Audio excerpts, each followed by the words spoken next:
Στην προσπάθεια σας να ανανεώσετε τα κύτταρα του οργανισμού σας, να κόψετε χρόνια από την εμφάνιση σας και να αποκτήσετε ενέργεια. Πιθανότατα να έχετε δοκιμάσει πολλά τονωτικά ροφήματα βοτάνων, φρούτων ή λαχανικών, σε συνδυασμό με τη σωστή γυμναστική και την προσεγμένη διατροφή σας. Πώς θα σας φαινόταν όμως αν τα ευεργετικά αυτά αποτελέσματα κρύβονταν σε ένα πολύ πιο απλό και οικονομικό συνδυασμό, που περιλαμβάνει λεμόνι και νερό. Το λεμονόνερο, όπως συνηθίζεται να το αποκαλούν, θεωρείται ένα από τα φάρμακα ευεξίας που δρά κατά των τοξινών και το έχουν εμπιστευτεί όχι μόνο οι διατροφολόγοι, αλλά και στάρ του Hollywood, σαν την Gwyneth Paltrow. Προτού το αμφισβητήσετε, Dina Gatchman, μια γυναίκα της διπλανής πόρτας, αποφάσισε να κάνει ένα πείραμα, άρχισε να πίνει 2 κούπες λεμονόνερου καθημερινά και για 2 εβδομάδες και μοιράζεται τις αλλαγές που παρατήρησε στο σώμα και την υγεία της.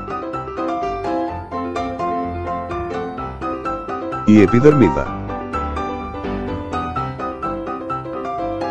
Τα λεμόνια είναι πλούσια πηγή αντιοξειδωτικών ουσιών και προλαμβάνουν έτσι την καταστροφή των κυττάρων, αλλά αποκρούουν τις ελεύθερες ρίζες, συμπεριλαμβανομένων εκείνων που προκαλούν τις ρητίδες και άλλων που σχετίζονται με τη γύρανση. Για αυτό το λόγο και πολλά από τα προϊόντα τύπου σέρουμ περιλαμβάνουν αντιοξειδωτικά όπως η βιταμίνη C. Κατά τη δεύτερη εβδομάδα, η επιδερμίδα της Ντίνα άρχισε να βελτιώνεται. Κάποια σημάδια στο δέρμα εξαφανίστηκαν και η όψη της επιδερμίδας ήταν πιο λαμπερή. Ο πρίξιμος στην κοιλιά. Το ζεστό ή χλιαρό νερό με λεμόνι λέγεται ότι βοηθάει στην πέψη και μειώνει το πρίξιμο στην κοιλιά. Οι ειδικοί εξηγούν ότι τα λεμόνια είναι γεμάτα με κιτρικό οξύ το οποίο αλληλεπιδρά με τα ένζημα και τα οξέα που διεγείρουν την πέψη των τροφίμων. Το λεμονόνερο είναι επίσης πηγή καλίου, ένα μέταλλο που βοηθά στη διατήρηση των επιπέδων νατρίου υπό έλεγχο.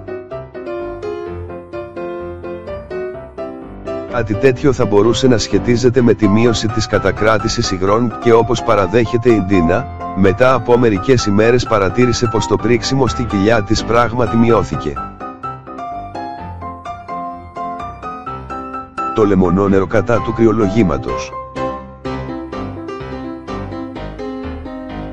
Τα εσπεριδοειδή, όπως τα λεμόνια, είναι πλούσια σε βιταμίνη C, ένα αντιοξειδωτικό που έρευνες δείχνουν πως μπορούν να προφυλάξουν από κρυολογήματα και να μειώσει τη φλεγμονή σε όλο το σώμα.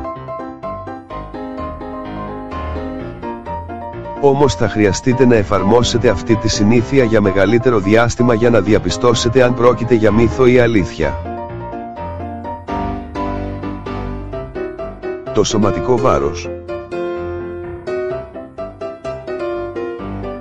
Γίνεται συχνά αναφορά και στις πολυφενόλες στη φλούδα από τα λεμόνια, που ενισχύουν την προσπάθεια απώλειας βάρους. Εγώ έχασα μισό κιλό σε διάστημα 2 εβδομάδων, αλλά δεν μπορώ να πω με βεβαιότητα ότι οφείλεται στο γεγονός ότι έπινα το λεμονόνερο. Πιστεύω ότι αυτή η συνήθεια αποτέλεσε για μένα κίνητρο για να ακολουθήσω έναν πιο υγιεινό και πιο δραστήριο τρόπο ζωής καθημερινά. Η αλλαγή στη διάθεση. Υποστηρίζεται ότι το λεμονόνερο μπορεί να βελτιώσει την ψυχολογία ενός ανθρώπου, όμως θεωρώ ότι και πάλι αυτό που έπαιξε ρόλο στη βελτίωση της διάθεσης μου ήταν είτε η απώλεια του μισού κιλού είτε η αυτοπεποίθηση μου που ανέβηκε επειδή ακολουθούσα έναν υγιεινό τρόπο ζωής για 2 εβδομάδες.